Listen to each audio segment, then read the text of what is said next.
अब मैं रिटायरमेंट तक वेट करूं, फिर रिटायरमेंट के बाद रेस्ट करूंगा ना। जब से मैं नौकरी छोड़ा यही सोच के छोड़ा था कि बीजेपी ज्वाइन करूंगा। जिस भाव से मैं आईपीएस भी ज्वाइन किया वो भाव अभी तक खत्म नहीं हुआ। चुनाव क्यों लड़ना पड़ा कि एक पूरा देश चुनावी माहौल में था। जन अधिकार यात्रा पे निकलते तो ज्यादा अच्छा था। लोगों की जरूरत है वोट अधिकार यात्रा पे निकले। समझ, राजनीति सीधा राजनीति है, जनता के अधिकार से कोई मतलब नहीं। क्योंकि मैं हमेशा से बीजेपी ज्वाइन करना चाहता हूँ। बिहार की राजनीति में सेवानिवृत्त आईपीएस अधिकारियों ने अपनी किस्मत आजमाई और कई आईपीएस अधिकारी फेल हो गए। हमारे साथ आनंद मिश्रा जी हैं जो इनिशियल स्टेज में नौकरी को त्याग दिया और इलाके में काफी कुछ किया और आज बीजेपी का दामन थामा है। हमारे साथ आनंद मिश्रा जी हैं। आनंद जी, आज रिलेवेंट इसलिए है क्योंकि आज आपने बीजेपी का दामन थामा है, क्यों? देखिए, मैं तो जब सर्विस छोड़ा था तो बीजेपी का दामन थामने के लिए बीजेपी के प्लेटफॉर्म से ही जो जन सेवा कह लीजिए, आप राजनीतिक सेवा कह लीजिए, तो वो काम करने का मेरा जब से मैं नौकरी छोड़ा यही सोच के छोड़ा था कि बीजेपी ज्वाइन करूंगा। किन्हीं कारणवश 1.5 साल लग गया, मुझे मेहनत करना पड़ा एक जगह बनाने के लिए जिससे कि मतलब भाजपा में प्रवेश हो सके। तो ये मेरे लिए नेचुरल है। क्यों बीजेपी ज्वाइन किया? क्योंकि मैं हमेशा से बीजेपी ज्वाइन करना चाहता था। हमेशा से क्यों करना चाहता था? इसलिए कि मैं खुद एक बाल स्वयं सेवक हूं, तो एक स्वयं सेवक होने के नाते जो विचारधारा हम लोगों ने बचपन से जिस विचारधारा में पले बढ़े, जो संस्कार खुद में लिया है, वो कहीं ना कहीं जाके भाजपा से ही मैच करता है। तो हमारे लिए भाजपा नेचुरल चॉइस है। आमतौर पे आईपीएस अधिकारी सेवानिवृत्ति के करीब होते हैं तो नौकरी छोड़ते हैं और पॉलिटिक्स में आते हैं। डीपीओ झा, AR सिन्हा, कई ऐसे उदाहरण हैं। आपने इनिशियल स्टेज में ही छोड़ दिया। हाँ, देखिए, ये नौकरी छोड़ना, जैसे आपने ठीक कहा, नौकरी छोड़ा है जरूर। हाँ, क्योंकि जिस भाव से मैं आईपीएस भी ज्वाइन किया वो भाव अभी तक खत्म नहीं हुआ। वही भाव है, वही जोश है, वही जज्बा है और इस जोश और जज्बा को रखते हुए मैं काम करना चाहता हूँ। राजनीति मेरे लिए एक माध्यम है, एक और बड़ा माध्यम होगा। जैसे कि एक सर्विस आपको एक कंडक्ट रूल्स के बीच में रखती है, उसके बाहर आप नहीं हाथ पैर मार सकते। राजनीति आपको बड़ा काम करने के लिए एक बड़ा स्कोप देती है और भाजपा जो एक विश्व की सबसे बड़ी पार्टी है, मजबूत प्लेटफॉर्म आपको देती है। तो ये सब चीजों को ध्यान में रखते हुए हर इंसान की, देखिए, जीवन कब खत्म हो जाए पता नहीं। अब मैं रिटायरमेंट तक वेट करूं, फिर रिटायरमेंट के बाद रेस्ट करूंगा ना। रिटायरमेंट के बाद फिर से वो जोश नहीं रहता है। तो मैं अपने आप को अभी जब थोड़ा ताकत है तब खुद को झोंकना चाहता था और मैं चाहता था कि फ्रूटफुली मेहनत करना पड़े जैसे बाकी कार्यकर्ता मेहनत करते हैं। मैं नहीं कि मैं अफसर हूं तो मैं बड़ा ऊपर से आऊंगा, ठाट बाट से आऊंगा, तन के, वो बिल्कुल नहीं है। जैसे कोई कार्यकर्ता है जो कि जमीन से उठा है, मैं उसके साथ कंधे से कंधे मिला के काम करने का जज्बा रख सकूं, इसलिए अभी आना जरूरी था। नौकरी छोड़कर जब आप बक्सर आए तो युवाओं के प्रेरणा स्रोत बन गए, लोगों के बीच आप पॉपुलर हो गए। इस दौरान आप बीजेपी के प्रति रुझान तो रख रहे थे लेकिन आपने निर्दलीय चुनाव लड़ लिया और इसका खामियाजा बीजेपी को भुगतना पड़ा और बीजेपी वो सीट लूज कर गई। इस पूरे वाकया को कैसे देख? देखिए, जब मैं आया तो वही जैसा मैंने बताया कि चुनावी जो माहौल होता है उसमें बहुत सारे लोग होते हैं जो अपने पर्सनल इंटरेस्ट को पार्टी इंटरेस्ट से ऊपर रख लेते हैं। तो ऐसे कुछ लोग रहे होंगे जिसको मैं चिन्हित नहीं करना चाहता हूँ या हो सकता मैं जानता भी नहीं हूँ, जिनके कारण से या जिस भी कारण से, या हो सकता मैं ही फिट नहीं बैठ रहा था, भाजपा ज्वाइन नहीं कर पाया। अगर मैं तभी ज्वाइन कर लिया होता मैं चुनाव नहीं लड़ता, पहली बात। दूसरी बात यह है कि चुनाव क्यों लड़ना पड़ा कि एक पूरा देश चुनावी माहौल में था और मैं नौकरी छोड़ के आ गया था। मैं करूं क्या, मैं क्या करता? एक आत्मसम्मान वाली बात आ गई थी कि मैं क्या कर रहा हूँ। लोग होते हैं, भैया ना तुम घर के रहे ना घाट के रहे, कर क्या रहे हो? नौकरी भी छोड़ दिए, पार्टी भी नहीं ज्वाइन किए, किसी राजनीतिक काम में भी नहीं, कर क्या रहे हो? तो और मैं बहुत सालों से अपने वहां पे एक क्षेत्र में लोगों के बीच में रहता था, काम करता था। ये बहुत बड़ा समूह जो मेरे साथ है, मेरे मित्रों का, साथियों का, दोस्तों का, जो कि मेरे साथ लोगों के बीच में काम कर रहा था। उन्हें बड़ा निराशा महसूस हो रहा था कि यार ये क्या, ये तो चीटिंग जैसी हो गई हमारे उनके साथ, कि आप बोले कि हम लोग चुनाव के माहौल में काम करेंगे, मतलब वो भी मेरे लिए नहीं कि मुझे टिकट मिलेगा, कि हम जब पार्टी लड़ेगी तो हम पार्टी के लिए काम करेंगे। और अब तो हम ना पार्टी में हैं ना कर क्या रहे हैं। तो उस माहौल में मैं मजबूर हो गया कहना चाहूंगा चुनाव लड़ने के लिए। लेकिन मेरा मकसद तब भी, आप अगर उठा के देखें, कभी भाजपा की मैंने बुराई नहीं की। भाजपा से मैं चुनाव नहीं लड़ रहा था, भाजपा के अगेंस्ट चुनाव नहीं लड़ रहा था, कभी भी नहीं लड़ रहा था। मैं अपने मुद्दों पे लड़ रहा था, अपने स्वाभिमान के लिए, आत्मसम्मान के लिए लड़ रहा था। आपको करीब 50,000 वोट मिले और बीजेपी वहां 30,000 वोट से हार गई। इस बात का अफसोस है, मलाल है? देखिए, मैं कभी नहीं चाहूंगा कि बीजेपी कमजोर हो, तब भी नहीं चाहता था। अगर आप तब भी उठा के देखें, मैं बार बार कहता रहा और आज भी कहता हूं कि हमारे माननीय प्रधानमंत्री नरेंद्र मोदी जी के जो सपना है 2047 विकसित भारत का, उसी सपने का एक छोटा सा अदना सा हिस्सा मैं बनना चाहता था तब भी। तो जरूर मैं ये कभी नहीं चाहता कि उनका हाथ कमजोर हो। दुर्भाग्य है, मैं इसको दुर्भाग्य कहूंगा। और मैंने आज कहा भी जैसे कुछ की क्षमा बड़न को शोभत है छोटन को उत्पात, तो नहीं समझ में आया, कोई मुझे गाइड नहीं कर पाया शायद, या तो मैं समझ नहीं पाया। किन्हीं भी कारणों से वो सीट अगर लूज हुआ तो इसका मुझे भी खेद है। भाजपा को नहीं हारना है और भाजपा नहीं हारी, मैं मानता हूं। हो सकता है, देखिए, जब कोई इंसान हार सकता है, प्रत्याशी हार सकता है, भाजपा नहीं हार सकती। भाजपा की वो मैं नहीं मानूंगा कभी भी कि भाजपा हारी है वहां पे। अब में भी प्रत्याशी जो मानते हैं कि यदि आनंद मिश्रा को टिकट दिया जाता तो बीजेपी का वो श्योर शॉर्ट सीट था। देखिए, ये तो उनके तब के सर्वे जो थे या वो उससे पता चलेगा, मुझे नहीं पता कि वो श्योर था कि नहीं था। बट जमीन पे मुझे जो काम करके लग रहा था कि एक रुझान था हम लोग के फेवर में, कि हम लोग का मेहनत देख के या लोगों को एक भरोसा हो गया था हमारे ऊपर कि वो मुझ पे अपना ट्रस्ट करने को तैयार थे कि अगर हम लोग वहां का प्रतिनिधित्व करते हैं तो लोग हमारे साथ थे। अब उसका क्या टेक्निकल डिटेल्स से मुझे लगता है कि वो तो जो कोई सर्वे किया होगा तो उसे पता होगा। आपने कहा हम बाल स्वयं सेवक रहे हैं, क्या खास दिखा प्रशांत किशोर में जो आप अट्रैक्ट हो गए और उनके साथ जुड़ गए? देखिए, ऐसा कुछ अट्रैक्शन नहीं था। हाँ, वो पुल था, मतलब कि उनके लोग हमेशा आज भी करते हैं। आपके माध्यम से जो लोग सुनेंगे, काफी ऐसे लोग जिनको उनको लगता है कि भाई थोड़ा सोशली इम्पैक्ट है इनको लाया जाए, तो उनके लोग आपसे कनेक्ट होना शुरू करते हैं, आपसे बात करना शुरू करते हैं अलग अलग मुद्दों पे। तो मुझसे भी ऐसे कनेक्ट किया गया और ये कहा गया कि देखिए, हमारा एक विचार मंच जैसा है जिसपे कि हम एक अभियान चल रहा है, एक बिहार के लिए एक विचार बनाया जा रहा है, एक नैरेटिव बिल्डअप किया जा रहा है कि बिहार के हित में जो है, मैं तो बिहार के हित में ही काम करूंगा जाऊंगा। और ये बार बार कहा गया कि ये राजनीतिक दल तो नहीं है अभी, जब राजनीतिक दल होगा तब आप अपना फैसला कर लीजिएगा अगर नहीं समझ में आता है तो। लेकिन इस विचारधारा से तो जुड़ सकते हैं, एक विचार मंच के रूप में जुड़ सकते हैं। मैं उसी तौर पे वहां पे जुड़ा था, बस वही था। और जैसे देखिए, पार्टी बना तो मुझे ठीक है, पार्टी बना, मैं बहुत ज्यादा उससे सहज नहीं था क्योंकि मैं बीजेपी के लिए आया था। मैं जनसुराज के लिए नौकरी नहीं छोड़ के आया था, मैं नहीं जानता था ज्यादा जनसुराज, तो थोड़ा बहुत कहीं किसी ने कुछ बता दिया तो सुन लिया था, मैं ज्यादा जानता भी नहीं था कि क्या है जनसुराज। वो सब चुनाव के बाद मुझे लोग भेजने लगे, बताने लगे, तब मैं जाना। तो इसीलिए ऐसा कोई अट्रैक्शन नहीं था कि मैं बड़ा खींचा चला गया। लेकिन ये जरूर था, एक अच्छी बात करी जा रही थी, एक अच्छा नैरेटिव बिल्डअप हो रहा था जिसमें कोई भी पढ़ा लिखा इंसान उसको सपोर्ट, उस बात को सपोर्ट करेगा। बस मोह भंग होने की वजह क्या बनी? अचानक से जनसुराज से, प्रशांत किशोर से आपका मोह भंग हो गया और आपने ये तय किया कि बीजेपी ही बेहतर विकल्प है। कोई मोह भंग की बात नहीं है, मैं बार बार बता रहा हूं कि मैं तो बीजेपी के लिए आया था, मैं उनके वहां के लिए थोड़ी आया था। तो मोह भंग का तो सवाल ही नहीं पैदा होता। तो जब वो पॉलिटिकल पार्टी बन गया, मैं देख लिया कि पॉलिटिकल पार्टी तो बन गया लेकिन उनका जो स्टाइल है काम का वो अलग है। तो मैं खराब या बुरा या अच्छा नहीं कह रहा हूं किसी को भी, उनकी शुभकामनाएं हैं मेरी उनके लिए। बस मेरी जो विचारधारा है, मैं जिस तरह के का काम या देखा था भाजपा में पहले होते हुए एज एन अधिकारी में दिखता था, तो ये अलग है थोड़ा। हाँ, तो एक अलग व्यवस्था है, तो उसमें मुझे वो नहीं सूझा। मुझे लगा कि नहीं, ये मतलब वो बात नहीं है।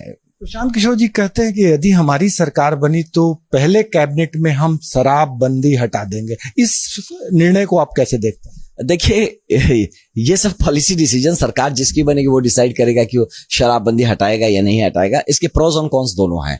इस पे पहली बात तो सरकार बनी, मतलब ये एक बड़ा स्टेटमेंट है, सरकार बनने वाली बात। तो और जब ऐसा किसी को लगे कि नहीं हम तो बन ही नहीं रहे, तो फिर तो हम कुछ भी बोल सकते हैं, हम ये कर देंगे, हम वो कर देंगे, हम चांद भी उतार के ला देंगे। तो जब बन जाए तब देखा जाएगा कि कौन क्या करता है। बट ये जरूर है कि मैं पुलिस अधिकारी रहा हूं, मैं बहुत कंफर्टेबल तो नहीं होऊंगा इस चीज से। दूसरा ये है जरूर कि शराबबंदी का जो रूल है, लॉ है, उसको मजबूती से जरूर उसको इंप्लीमेंट करना चाहिए, इतना मैं मानता हूं, ये जरूर। लेकिन शराबबंदी होने से कुछ इसके फायदे भी हैं, कुछ नुकसान तो है जरूर, कुछ फायदे भी हैं। फायदे ये हैं कि एटलीस्ट अब ओपनली तो नहीं ना कोई शराब पी के घूम रहा है, मारपीट कर रहा है। अगर किसी ने पी भी लिया कहीं से चोरी छुपे तो डरा हुआ है ना, वो डर तो है। वो समाज ने उस चीज को मतलब है ना कि दुत्कार तो दिया है, नकार तो दिया कि नहीं ये अच्छी चीज नहीं है। एक सामाजिक तौर पे हो सकता है वो आप पे गवर्नमेंट एडमिनिस्ट्रेटिव तौर पे थोपा गया है, लेकिन समाज शायद कहीं डिमांड था। कोई भी कानून बनता है तो समाज के डिमांड के हिसाब से बनता है। विपक्षी पार्टियों का यह भी आरोप है कि प्रशांत किशोर अपने एम्प्लॉय को समर्थक के तौर पे इस्तेमाल करते हैं और उसी के जरिए अपने राजनीतिक आंदोलन को बढ़ाते हैं। क्या उन विपक्षी पार्टियों के इस बयान से आप सहमत हैं? क्या आपने देखा इस तरह के हालात? देखिए, अब किसी के पार्टी की में आप जब नहीं है, उसके अंदरूनी बातों को इस तरह से फ्लैश करना मुझे नहीं लगता है कि वो बहुत अच्छी बात है।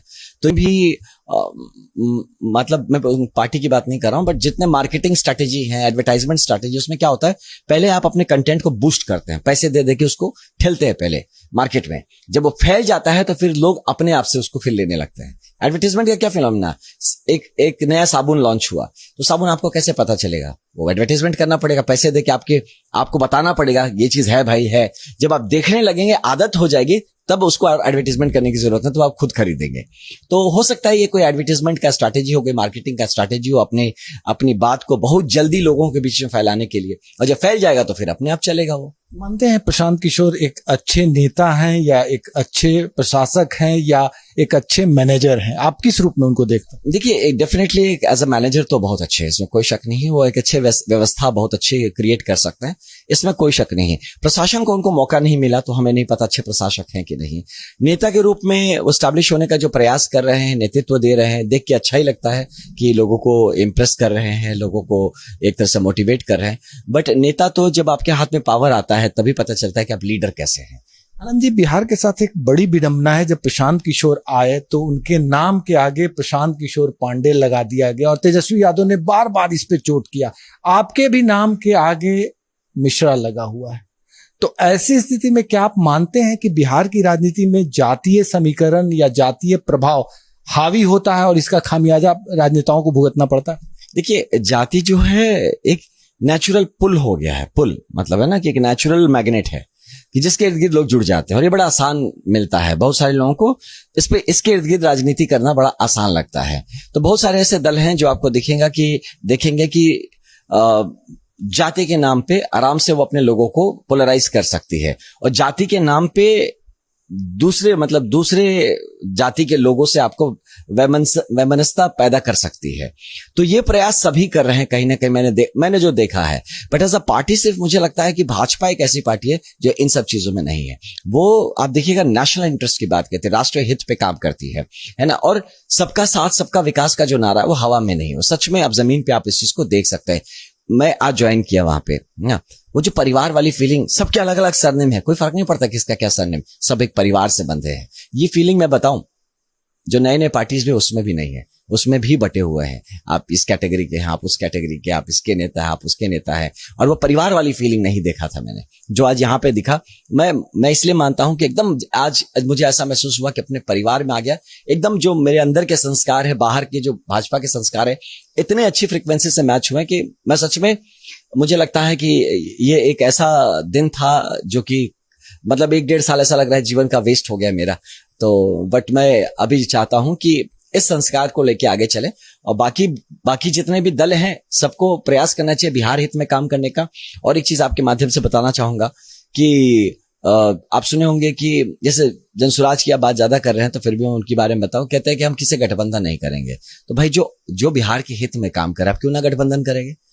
मतलब बिहार का हित इंपॉर्टेंट है कि आपकी राजनीति इंपॉर्टेंट है? तो मुझे लगता है कि ऐसी चीजें जो होती हैं वो रेड फ्लैग्स होते हैं, वो क्वेश्चन मार्क्स दिमाग में क्रिएट करते हैं। बस इतना ही है, बाकी गुड विशेस रहनी चाहिए सबके लिए। हर प्रयास सकारात्मक प्रयास हो, बिहार के हित में हो, भारत के हित में। 25 के चुनाव में प्रशांत किशोर को कहाँ देखते हैं आनंद मिश्रा? नहीं, मैं कहीं नहीं देखता हूँ, सच बोल रहा हूँ कि मैं टीवी पे देख रहा हूँ, मोबाइल पे देख रहा हूँ, तो बस वही देखता हूँ। तेजस्वी यादव भी अपने आप को भावी सीएम के रूप में प्रोजेक्ट करके आगे बढ़ रहे हैं। वर्तमान जो हालात हैं, या जातीय समीकरण है, या डेवलपमेंट है, इन तमाम मुद्दों में पर आप तेजस्वी यादव के बारे में क्या इत्तेफाक रखते हैं? आप भी युवा हैं, वो भी युवा हैं।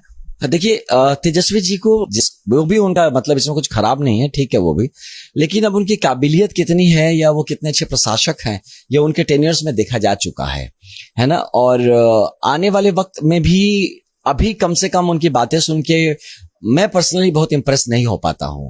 उनके जो आइडिया सुना है, उनकी बात सुनी है, उससे मुझे वो कॉन्फिडेंस नहीं आता है कि वो शायद एक अच्छे प्रशासक या एज अ अच्छे लीडर वो स्थापित हो सकेंगे। प्लस मतलब विजन की कमी दिखती है मुझे, हवा की बातें लगती हैं। तो ये सब देख के मुझे नहीं लगता कि उनमें कुछ बिहार को अपना भविष्य खोजना चाहिए, ऐसा मुझे नहीं लगता। बिल्कुल। उत्तर प्रदेश के तर्ज पे 2 युवा, तेजस्वी यादव और राहुल गांधी वोट अधिकार यात्रा पे निकले हैं, लगातार सरकार पे हमला कर रहे हैं। क्या लगता है ये यात्रा के जरिए ये दोनों पास हो जाएंगे या फेल हो जाएंगे? देखिए, जन अधिकार यात्रा पे निकलते तो ज्यादा अच्छा था। लोगों की जरूरत है, वोट अधिकार यात्रा पे निकला। समझ, राजनीति सीधा राजनीति है। जनता के अधिकार से कोई मतलब नहीं है, वोट के अधिकार से मतलब है। तो वो भी जनता का अधिकार है और उसमें भी क्या चीज करना चाह रहे हैं वो कि ना भैया आप इसका जो इलेक्टोरल रोल को आप फिर से इसको सफाई मत करिए। हाँ, क्यों ना सफाई करें? अब जब कभी भी देखिए, जब पता चला कि कुछ गलत है तभी ना आप उस पर काम करते हैं। जैसे ही एनडीए सरकार को इस बात का रिपोर्ट मिला कि भाई इसमें कुछ तो झोल है, ये बिल्कुल तुरंत उसमें एक्शन में आई सरकार और इस चीज को सफाई करने के अभियान में उतरी। ये नेशनल इंटरेस्ट में करने वाला काम है।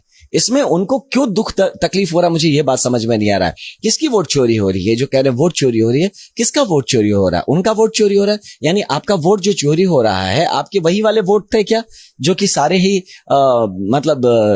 सही वोटर्स नहीं थे, जो सही जेन्युइन वोटर्स नहीं थे? तो जो आपकी चोरी हो रही है मतलब आपके पास था और आपका चोरी हो रहा है, आपका यही डर है। तो ये दिखता है कि इंसान किस तरह से अपने पर्सनल पॉलिटिकल महत्वाकांक्षा में देश के हित को भी कुर्बान करने को तैयार है। ये देख के बहुत ही तकलीफ होता है। युवा है, अगर युवा नेता खुद को कहते हैं, तो सबसे सर्वप्रथम तो देश है यार। देश रहेगा तो आपकी पार्टी रहेगी और पार्टी रहेगी तो आप रहेंगे।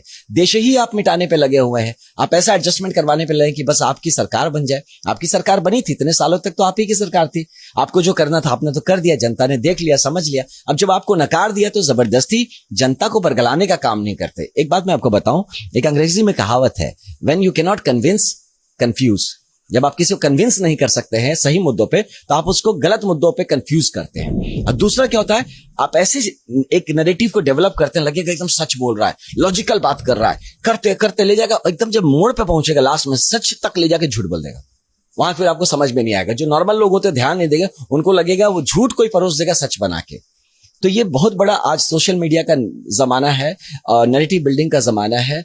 और मुझे लगता है इसका गलत उपयोग बहुत सारे दल कर रहे हैं, जो कि इस राज्य के हित में नहीं है, जिस देश के हित में नहीं। पुलिस अधिकारी आप रहे हैं, अनुभव भी है आपका। Tejashwi Yadav law and order को एक बड़ा मुद्दा बना रहे हैं, बार बार हिट कर रहे हैं, क्योंकि एनडीए के नेता जंगल राज का हवाला देकर बार बार चुनाव जीतते रहे।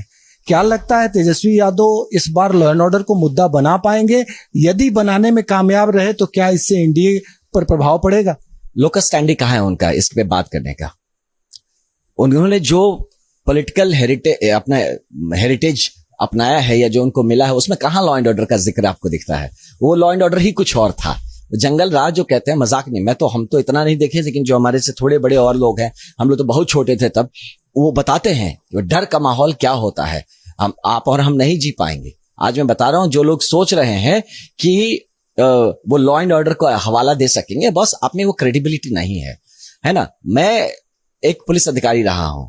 अगर मैं घुसखोर रहा होता, मैं अपने जिले को संभाल नहीं पाया होता, आज मैं आपको बड़ा बड़ा लेक्चर दूं पुलिसिंग के बारे में, तो यार मेरा पोल खुल जाएगा 2 मिनट में। आ जाएगा सामने पूछ लेंगे, इस जिले में था कुछ काम भी बोलता है, तो पड़ा रहता था, इतना निठल्ला था, इसके टाइम क्राइम बढ़ गया था। मेरा क्या लोकस स्टैंडिंग है, मैं बड़ा बड़ा बोलूं? यहाँ पे कुछ ऐसा ही है कि आप उनका उस पार्टी का लोकस स्टैंडिंग नहीं है लॉ एंड ऑर्डर पे बात करने का। लॉ एंड ऑर्डर पे बात करेगी भाजपा, हम लोग है बात करें क्या होता है। कुछ चीजें हैं जिसको आपको स्ट्रीमलाइन करने की जरूरत पड़ती है। लॉ एंड ऑर्डर ये बड़ा डायनेमिक सब्जेक्ट है। Law and order static subject नहीं है, ब्रिज है, बना दिया एक बार। ये बहुत डायनेमिक सब्जेक्ट है जिसको लगातार इस पे काम करना पड़ेगा। आई एम श्योर, अब क्योंकि मैं खुद भाजपा में हूं और मुझे मौका मिलेगा हमारे वरिष्ठ नेताओं से बैठने के लिए, वरिष्ठ अधिकारियों के साथ बैठने के लिए, मैं अपने प्रपोजल्स, अपने जो फीलिंग्स हैं, मैं जरूर उनसे साझा करूंगा। और पूरा यकीन है कि बिहार का एकदम बेहतरीन लॉ एंड ऑर्डर क्रिएट होगा और ये भाजपा की और एनडीए के सरकार में ही होगा। आमतौर पे सेवानिवृत्ति के बाद जो पुलिस अधिकारी आए वो लगभग फेल हो गए। इसी कड़ी में शिवदीप बामन लांडे साहब भी पॉलिटिक्स में किस्मत आजमा रहे हैं। आपने अगर सुना होगा तो उनके परिप्रेक्ष्य में आपकी क्या सोच? नहीं, बढ़िया। देखिए, कोई भी यंग आदमी अगर प्रयास करता है, कुछ सकारात्मक प्रयास करता है, मैंने उनके बारे में भी सुना देखा, तो वो अपनी सेवा देना चाहते हैं और मुझे लगता है इसको वेलकम करना चाहिए। इसमें कुछ गलत नहीं है। वो यहाँ बिजनेस तो नहीं खोल रहे ना कि मैं 5 फैक्ट्री खोल रहा हूँ नौकरी छोड़ के, यहाँ से पैसे कमाऊंगा। यार, उन्होंने बंदा अपना नौकरी भी छोड़ देता है और वो कहता है कि नहीं यार, मैं आपकी सेवा करूंगा, मैं आपको समझा हूं, आपके दर्द को मैं वर्दी में समझा हूं और मैं उसके लिए आप काम करूंगा। और वो अगर काम करना चाहते हैं, मुझे लगता है ये वेलकम स्टेप है और हमें सबको मिलकर उनको सपोर्ट करना चाहिए। बिहार में त्रिकोणीय संघर्ष बन रहा है, एक तरफ एनडीए, दूसरी तरफ इंडिया गठबंधन और तीसरा फ्रंट प्रशांत किशोर का है। क्या आप भी मानते हैं कि त्रिकोणीय हालात है? नहीं, जमीन पे नहीं है, त्रिकोणीय हालात नहीं है। लड़ाई तो इंडिया और एनडीए के बीच में ही है और इसमें भी एनडीए का पलड़ा भारी रहेगा एकदम।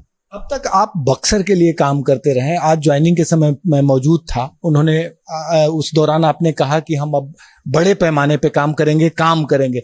तो क्या आनंद मिश्रा अब बक्सर से निकलकर बिहार के तमाम इलाकों में अपने को स्थापित करेंगे या बक्सर का बेटा बन के रह जाएंगे? नहीं, देखिए, बक्सर का बेटा तो हमेशा आजीवन रहेगा। जो आपका परिचय है वो कैसे चला जाएगा, वो तो रहेगा। लेकिन ये जरूर है कि मैं भाजपा को अपनी पार्टी का जो काम है और कितनी ज्यादा मजबूती से मैं उसमें क्या मजबूती ऐड कर सकता हूं, उस पर मुझे काम करना है और अपने काम के माध्यम से मुझे अपनी सेवा को देना है, जो मैंने कहा। और ये सिर्फ बक्सर फिर वही सीमित बात हो जाएगी। तो आईपीएस में वही सीमित एक जिले में काम करता था मैं। अब भाजपा वर्ल्ड की सबसे बड़ी पार्टी है, तो मैं यही आशा रखता हूं कि मेरी पार्टी मुझे भरपूर तौर से मुझे काम करने का मौका देगी और सिर्फ बक्सर ही नहीं, बक्सर में भी काम कराएगी, शाहबाद में भी काम कराए, पूरे बिहार में काम कराए, पूरे भारतवर्ष में काम कराए, जहां भी काम कराए। मुझे पूरा यकीन है कि मुझे काम करने का मौका मिलेगा और पूरी निष्ठा से अपनी पार्टी को मजबूत बनाने के लिए काम करूंगा। 2025 में आनंद मिश्रा किसी सीट से उम्मीदवार होंगे क्या? नहीं, मैं कहीं पे अपनी उम्मीदवारी नहीं जता रहा। मैं टिकटार्थी नहीं हूं। मैंने साफ साफ कह दिया, मंच से भी कहा है कि मैं बिल्कुल टिकटार्थी नहीं हूं। मैं भाजपा को मजबूत और देखिए, भाजपा को मजबूत जितनी बार कह रहा हूं, मेरे मन में ये आ जा रहा है, भाजपा तो खुद मजबूत है, मैं क्या मजबूत बनाऊंगा। लेकिन फिर भी और उसमें ताकत जोड़ा जाए, जहां जहां पे कहीं गैप्स रह गए उसमें भरा जाए, है ना। जरूरत होने से भाजपा के लिए नींव की ईंट बनी जाए। लेकिन मैं संगठन में मजबूती से सांगठनिक काम और जैसा पार्टी कहेगी वैसा कहूंगा। मैं बिल्कुल खुद पर्सनली कोई टिकटार्थी या चुनाव लड़ने के इरादे से पार्टी यदि टिकट दी तो क्या आनंद मिश्रा बिहार विधानसभा के चुनाव में कूदेंगे? देखिए, पार्टी अगर टिकट देती है तो वो पार्टी का एक काम है, मुझे काम देती है, तो पार्टी मुझे जो काम देगी मैं वो काम करूंगा। इसमें कोई ये नहीं कि अगर पार्टी मुझे कुछ आदेश करती है कि तुम्हें ये लड़ना है तो मैं कहूँ ना मैं तो नहीं लड़ूंगा। ये पार्टी के आदेश के रूप में, ये मेरा कुछ मांगना नहीं है। और क्यों बक्सर, वो कुछ भी कह सकती है मुझे पार्टी कि तुम जाओ छत्तीसगढ़ चले जाओ, वहां से जाके लड़ो। जाऊंगा, क्या करेंगे, पार्टी है, पार्टी सर्वोपरि है अभी। तो इसीलिए मैं यही मान के चल रहा हूं कि पार्टी का जो आदेश रहेगा, पार्टी जो कहेगी वो पार्टी के आदेश के रूप में करूंगा। मेरी तरफ से इस तरह का कभी कोई डिमांड नहीं आएगी। लेकिन आनंद मिश्रा बक्सर लोकसभा सीट से सबसे प्रबल दावेदार हैं एनडीए के। ऐसी स्थिति में यदि विधानसभा चुनाव लड़ने को पार्टी कहती है तो क्या स्वीकार करेंगे या समझाने का प्रयास करेंगे? देखिए, मैं पार्टी लाइन पे चलूंगा, हाँ, और अस्वीकार करने का कोई रास्ता नहीं। करना है तो कुछ करना है, उसमें फिर मेरा समझ कभी भी मेरे पार्टी की समझ से ज्यादा नहीं हो सकता। तो अगर मेरी पार्टी की समझ में है कि नहीं आपको चुनाव लड़ना है तो चुनाव लड़ना है। एक अंतिम सवाल आनंद मिश्रा आईपीएस से है मेरा। आमतौर पे अधिकारी जब फील्ड में जाते हैं, जनता के बीच जाते हैं, तो जनता उन्हें अधिकारी के तौर पे देखती है और आसानी से स्वीकार नहीं करती है। आनंद मिश्रा ऐसा क्या करेंगे कि जनता उन्हें अपने हाथों में ले और ऐसे समझे कि हम, मेरे घर का बेटा है, मेरे घर का भाई है? क्या इस दिशा में आप प्रयास करते हैं? जी बिल्कुल आशुतोष जी, अगर आपने थोड़ा फॉलो किया होता मेरा पुराना जो मेरे काम का शैली जो है, वो एज एन आईपीएस ऑफिसर भी ऐसा ही था कि मैं लोगों के बीच काम करता था। हमारे जिले का या जहां जहां मैं पोस्टेड हुआ, उसका सक्सेस का मंत्र यही था कि मैं वो जो था रेड टेपिज्म में, वो ऑफिशियल ऑरा क्रिएट करने में नहीं यकीन रखता हूं। मैं जमीन का काम जमीन पे ही होता, जमीन का काम ऑफिस में टेबल पे हवा में नहीं होता। तो राजनीति पूर्णतः जमीन का काम है। मैं अगर आप आके देखेंगे तो मैं जो सबसे हम्बल बस्ती हो सकता है, हमारे वहां की मुसहर बस्ती है, आप आके देखिए, मैं उनके साथ बैठ के बातें करता हूँ, बच्चों के साथ खेलता हूँ, दौड़ता हूँ गाँव में। तो कहीं मुझे नहीं लगता कि जिस क्षेत्र में मैं काम करता हूँ वहां के लोग मुझ में वो देखते हैं जरूर कि हाँ आईपीएस ऑफिसर थे, लेकिन ये भी देखते हैं कि हमारा ही तो बेटा है जो आईपीएस था। तो ये फीलिंग मुझे अपने लोगों में दिखा है और कहीं भी मुझे एक विच्छेद नहीं दिखा है मेरे लोगों के बीच में, कभी भी नहीं दिखा। आप वहां पे आके कभी बक्सर में जाके एक हिडन सर्वे करके देखिए कि आनंद को मिलना या आनंद के साथ काम करने और उसको देख के कभी भी वैसा डर लगता है या भैया आईपीएस ऑफिसर है या ऐसी महसूस होता है या लगता है भैया है हमारे या बेटा है हमारा, वो महसूस होता है। आपको दूसरा जवाब मिलेगा, सब कहेगा आपको खड़े होकर, आप किसी बोले आनंद भैया रुके ना, फोन निकालाते अभी भी लगाते हैं, बात कराते हैं। तो ये चीज है। और ये क्यों है? क्योंकि मैं अपने लोगों को अपना मानता हूं। मैं उनको अपने भाई मानता हूँ, अपनी बहन मानता हूँ, वो मानता हूँ। मेरा फीलिंग कभी मन में नहीं आएगा मैं कुछ भी बन जाऊं, मैं पहले उनका हूं, है ना, पहले और मैं जब अपनी नौकरी छोड़ के आऊं तो उनके लिए छोड़ के आऊं। अगर मुझे अफसर ही बनना था तो आईपीएस में रहना था। यहां पे भी छोड़ के उसके बाद वो रस्सी जल गया बल नहीं गया वाली बात नहीं होनी चाहिए। आईपीएस का ज्यादा ऑरा मुझे टाइट होकर रहना था तो मुझे आईपीएस में रहना था, फिर आईपीएस छोड़ना नहीं था। जब छोड़ के आया हूं, अपने गांव घर आया हूं, अपने गांव घर का बच्चा हूं, वहां का बेटा हूं, भाई हूं, और उनको जिस बात में खुशी होती है, उनका जिससे काम पूरा होता है, हर वो चीज करूंगा। इसमें मेरा इतिहास एज एन ऑफिसर कभी भी बाधित नहीं करेगा, मेरा अनुभव एज एन ऑफिसर जरूर उनको लाभान्वित करेगा। शुक्रिया सर, बड़ी ही बेबाकी से आनंद मिश्रा ने अपनी बातें रखी। इन्होंने साफ तौर पे कहा कि यदि हमें दादागिरी करना या अहंकारी बन के जीना था तो हम आईपीएस अधिकारी रहते। हम बिहार का बेटा भाई बन के जीना चाहते हैं। और बीजेपी ज्वाइन करने के बाद इन्होंने साफ तौर पे कहा कि हम बीजेपी के आदर्शों को पूरी तरह से ग्रहण कर चुके हैं और पार्टी जो आदेश देगी उसके तहत हम काम करेंगे। सहयोगी कैमरामैन राकेश के साथ भारत एक्सप्रेस के लिए पटना से आशुतोष कुमार।